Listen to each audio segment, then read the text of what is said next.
Assumable loans. Oh man, popular topic these days. Is Very popular topic. I had one of my, I was looking at some acreage, some farm and ranch for one of my other clients, and one of my old, not soldiers, but we work together, and he has a 2.65 interest rate, something insane, and he was like, Marvin, I really want to move, but I can't justify. How you doing?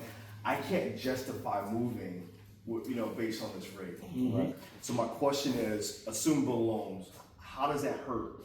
How does that affect the civilian or the service member? So basically, when you have an assumable loan, they're going to want to know, there's going to be two options. You can either substitute entitlement or not substitute the entitlement.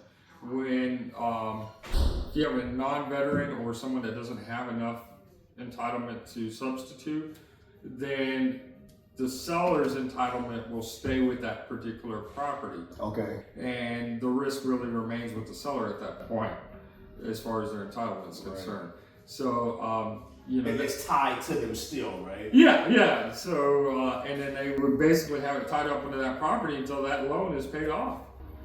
So they would not have full entitlements then if they were to go look for another property. Correct.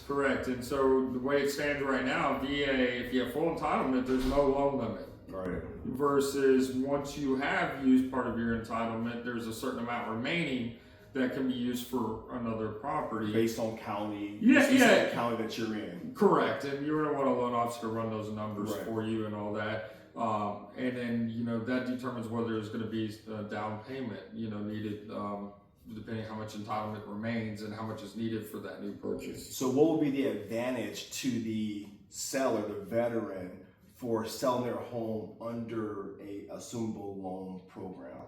Well, the advantage is, who doesn't want a 2.65 rate, makes it a lot easier to sell that home. Sometimes you can maybe get a little bit more money because you're able to basically sell that loan. You're selling the loan itself. Yeah. So, every situation and seller is going to be a little bit different. Absolutely. And then just be prepared. The process is lengthy. Mm-hmm. It's not the easiest process, but you're going to want to figure out if it's right for you. You just got to run numbers. Yeah. Man, it sounds like I've said that before. I know. Yeah. We got to run numbers and make sure it makes sense. Yeah. And everything we're talking about today, we have to make sure that it makes sense for you and make sure it benefits the client. Correct. From the realtor perspective and from the lender perspective, our objective is to make sure that it makes sense for you. Yes. Provide guidance, provide experience, knowledge. Yep. And